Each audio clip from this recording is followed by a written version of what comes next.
Oh, welcome back, my gardening friends. Well, welcome to the end of July tour.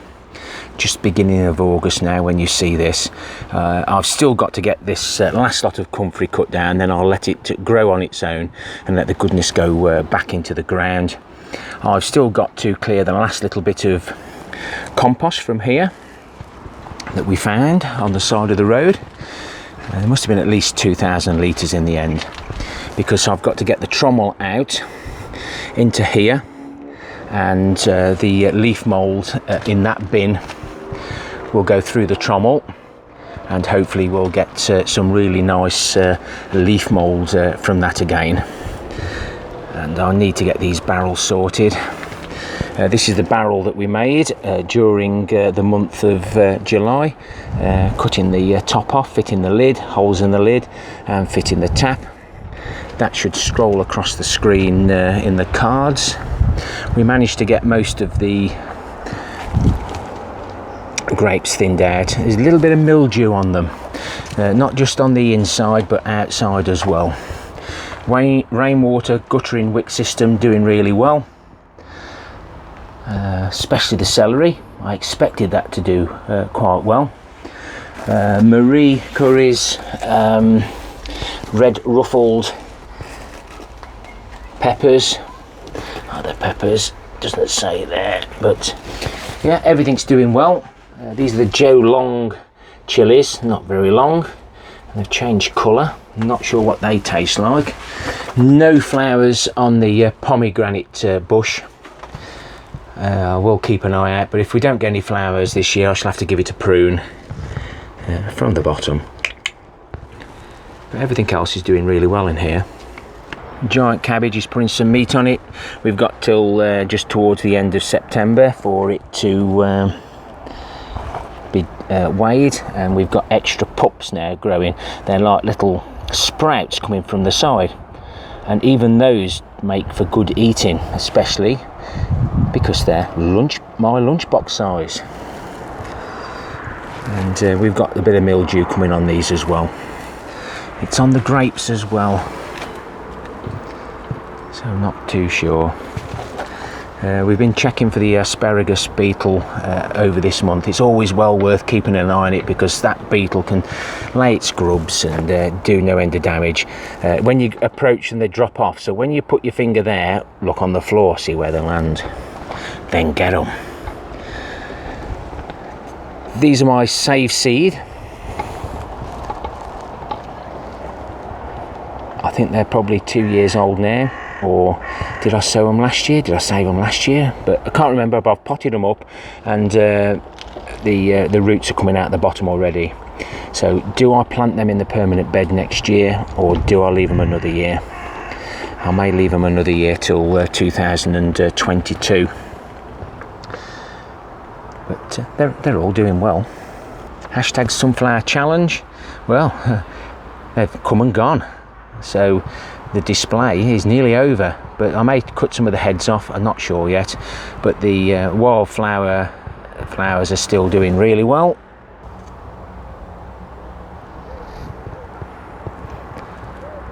And that's a cooking apple. Managed to get all the weeds out here. Doesn't take long, but when you do a 12-14 hour day, sometimes you don't always want to. Just waiting for Alan's sunflowers to appear. Hopefully they'll come true. This month I managed to sort all the pots out. I must have put 400 to 500 pots in the end down by the allotment shed, and they all disappeared. We've got apples on the floor down there. I'll show you them shortly. We've been looking at blight on the blight watch myself. We've had some really hot weather, 34 degrees here in the UK, which is a bit warm for us, and they're well watered, but They've had the day, so I'll be doing exactly the same as I did to the others, holding the soil, pulling the haulms out complete. What I did forget to mention in that video was that if you have got blight and you know you've got blight, don't harvest your potatoes because the spores will sit on top of the compost. If they get onto your potatoes and you try and store them, you'll lose them. Definitely ready to be pulled out. Can't take a chance with blight. Unfortunately, one of my posts has rotted off, and down came the apples, and very early. But the apples, when they are ready, you should just be able to turn it once, and it should just drop straight off. Birds have had a go at that one. Oh, there's a few ants in there. We'll cut the badness off that, and they'll get eaten. Oh, we've got another strawberry flower. Thank you. Not much more to tell you on the fruit trees and bushes. All the compost that we found on the side of the road that was here, the cocoa coir, has now been moved into the compost bays, and all the wood chips are now here until I need them.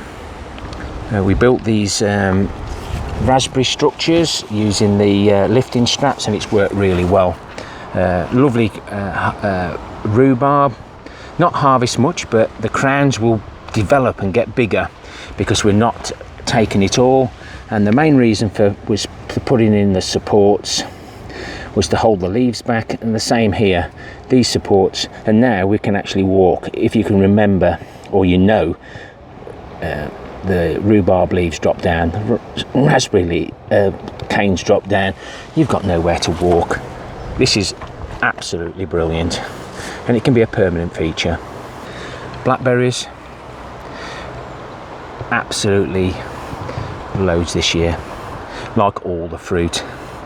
Absolutely brilliant, and I always feed my raspberries with nitrogen at the start of the season to encourage the green growth, and then shortly, just before these start forming, they get a good feed of comfrey, and we end up with some raspberries that taste, excuse me, really nice.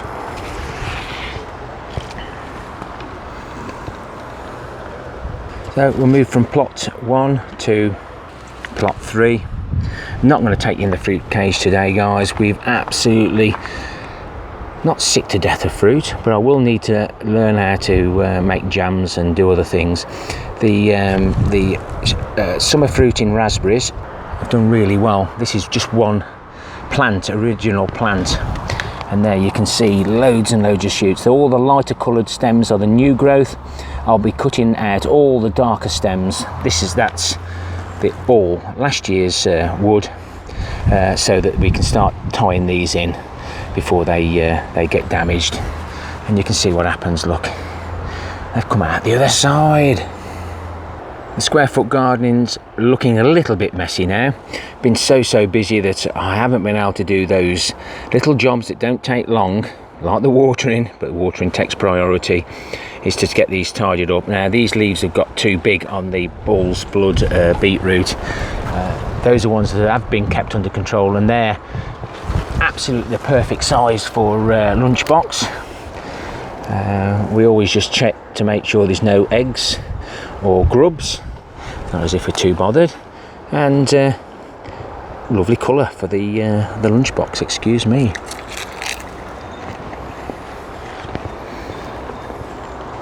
The New Zealand spinach seems to have done better on the bottom than its counterpart at the top. It's gone a little bit yellow. The weather here, like everywhere, has been awful, but we've still got things growing. So the kale has gone mad. I still take the little leaves off, no problem, as long as they aren't too bitter. See, these have been sat here now for 2 weeks, so I haven't done nothing with them. Empty bays. This is hindering this, and look at that, see, it's gone to seed straight away. Now I did ask about the spring onions, and I've had a comment that I haven't answered yet and said, oh, I wonder if you've got white rot, but no, but maybe they're ready. I was expecting something different from the White Lisbon. May have to try a different variety, but there again, that might be quite nice. Successional sowing of the lettuce, that's just getting established now. The vertical gardening, which is the wire structure up to the top, hasn't done as well as I expected. Cucumbers, I really struggled to get that cucumber to go uphill. It decided to go downhill, but it's still giving. So maybe we'll plant them on the sides and let's just let them run where they want. Let nature take its course. And of course, these courgettes don't climb. Lesson learned. I think I'll just have the yellow ones this next year. Sweet corn, I don't think it's going to come to much. The two sisters, the Swedes and the sweet corn, hasn't worked. Lesson learned there. Because realistically, I didn't start these raised beds, all of this garden, till November 2019, to about March. I'm surprised I've got anything. And look at it, we've got absolutely loads of good quality veg. These are the shallots from Alan, from seed. Another couple of Swedes there. Well, we shan't be short of Swedes over the winter. Paul, these are the giant cabbages that you sent me with the seed. There's a big difference there from that one to the one on plot 1. Plenty of time yet though, but thank you very much for sending me those. Sprouts are forming. I need to get supports on that, and the dwarf cabbage. Yes, I need supports on the dwarf cabbage because that could get to 6 foot high. Don't know why.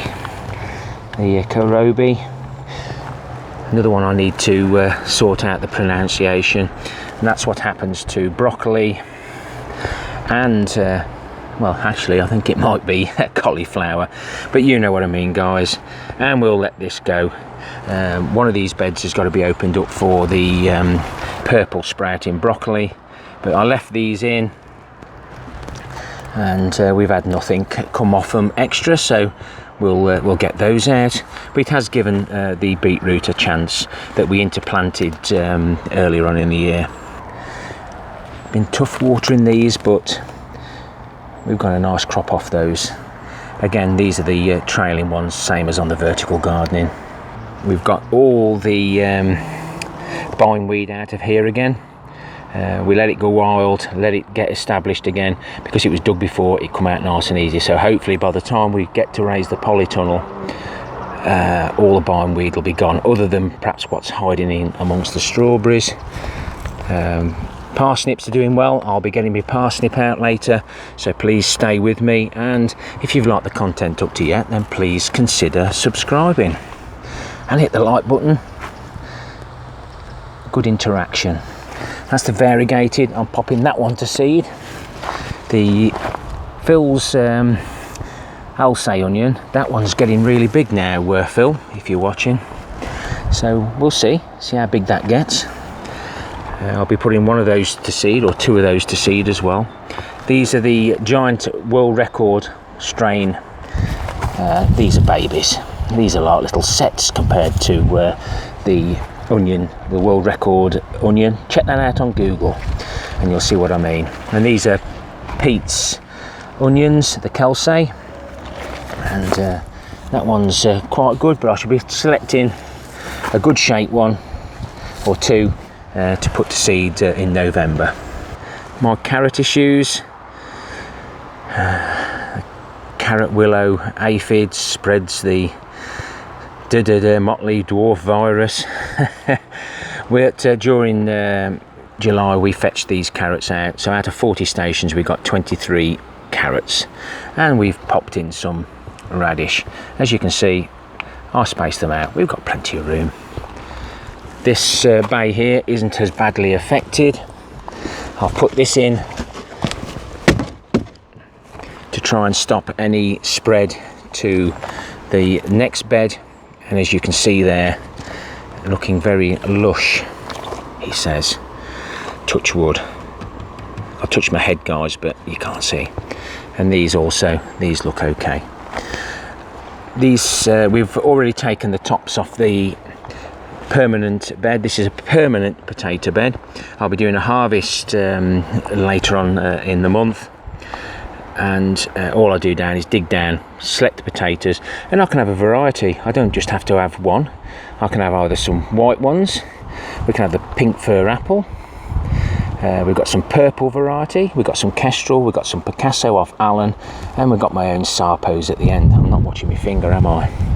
But when we pulled the haulms out, we had a few potatoes to go with it, and we revealed what we did with the Hoover. So basically this is a Hoover pipe, vacuum pipe, that now goes onto that pipe. That's another video. There we go, guys. So there's my tanks, gravity fed, a lift pump down to here, and now I can poke my pipe wherever I want to, and that worked really well. So thank you. That was come from the comments, similar to this idea that I got from Ronald Shaw, car park growing area. Somebody told me about using sacrificial boards so that the wood chips wouldn't rot my pallets, and then Babette, who's in the garden, said, why are you using washers when you can use bottle tops? This is what everything I've got from the comments, so thank you. If you're watching Marie, these are your Walla Walla onions, and unfortunately they've gone to seed, but I will be saving some of these seed pods, and hopefully the one that, oh no, that one's gone as well. But that's the weather for you. They were grown from seed. Everything that's been grown from seed's not done too bad, bar from the Bedfordshire Champions. They went to seed. Celery. So the celery's planted here, and then we've got a few boxes on, and it's doing quite well. A lot better than we have elsewhere. I'll show you shortly.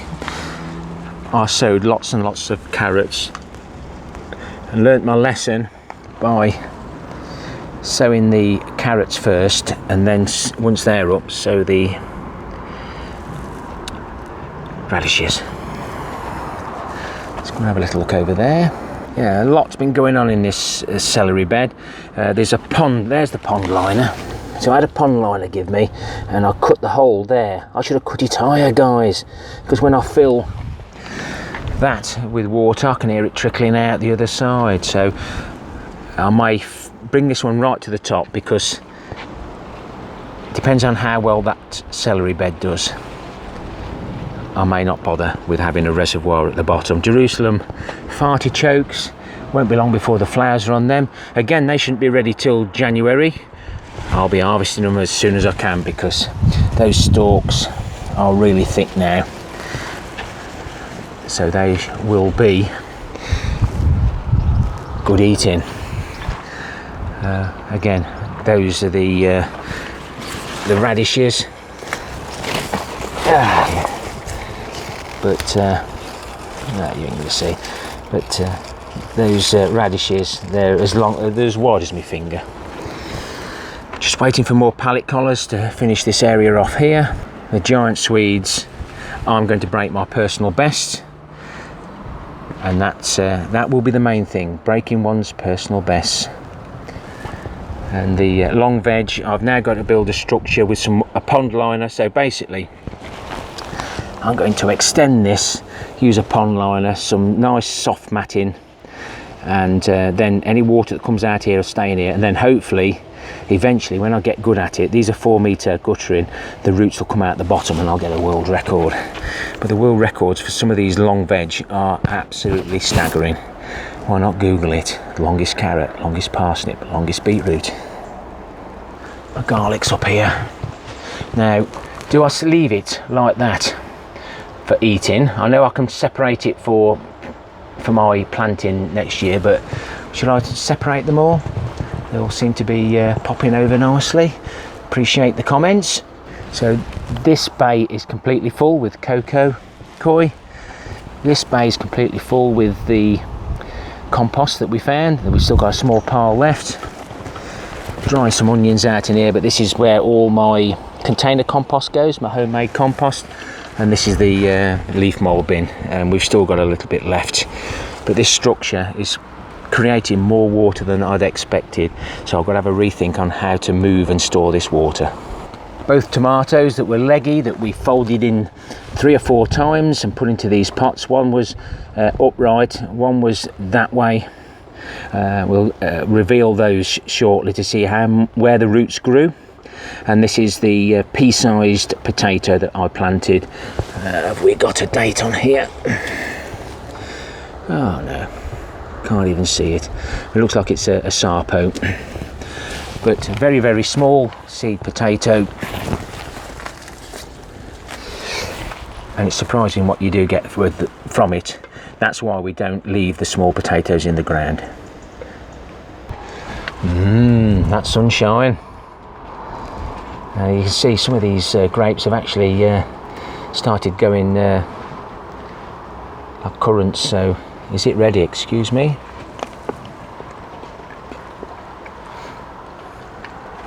I'm going to be taking some of those.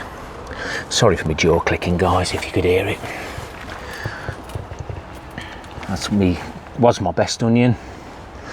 This place, I don't know what possessed me to put so much in, but there's all the labels. So we've got lemon boy, orange banana, purple Ukraine, black cherry, then Alicante, Sakura, and a moneymaker. These are my saved ones from the supermarket, and I'm going to save them again, guys. We're going to do the overwintering tomato challenge this year, so everybody can take part in that. Excuse me. But I tried to sort them into varieties just by the plants, and I've got a yellow one here, yellow one. Oh, there's my finger. Yellow one. Where's my finger gone? There we are. I think that one's going to be easily identifiable. And we're getting a few tomatoes, but oh my goodness, I'm doing more damage going in and out. But I'm pleased that I've got one of those melons or two. I do like to plant the cucumbers all over the place. I've got another one there. Is it okay? Yes, that's fine. Again, bigger than I'd normally like it. I've got another melon there. This is a Bloody Butcher from Phil. Same Phil as we mentioned earlier with the Alsace onions.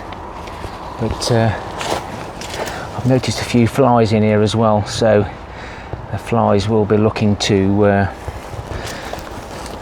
eat some of these as well. So I'm going to escape, guys, while I can. So anybody sort of know, this used to be where my leeks and garlic were. This is the area I've got spare now. That'll be ideal. I've got to do a lot of work in here. We've got 3 bags of sieved cocoa coir for the carrots next year and the parsnips. What a mess. But this shed is going to be opened up. I'll claim all this back, some pallets, and we'll collect more water, open it up at the back. It's a bit awkward at the back. It's all right around there for having a PP corner, but I've got cupboards now that I've salvaged from skips, etc. So you see down there's a wall, so I'm going to put some pallets up there and collect the rest of the water. Well, I say, if you've enjoyed the content of this video, just climb up here. There's my long veg. Parsnip, root, beetroot, parsnip, and the odd weed. Oh yeah, there's a radish, a long radish. Ooh, he's poking his head up. It's a damn good watering system. But I say, if you've enjoyed the content, please consider subscribing. Leave me a comment. I do enjoy the comments, especially some of your ideas that I'm able to incorporate into my growing spaces. And why not check out my playlists? They're full of useful information. Happy gardening to you all. Till next time, my friends. Ta-ra for now.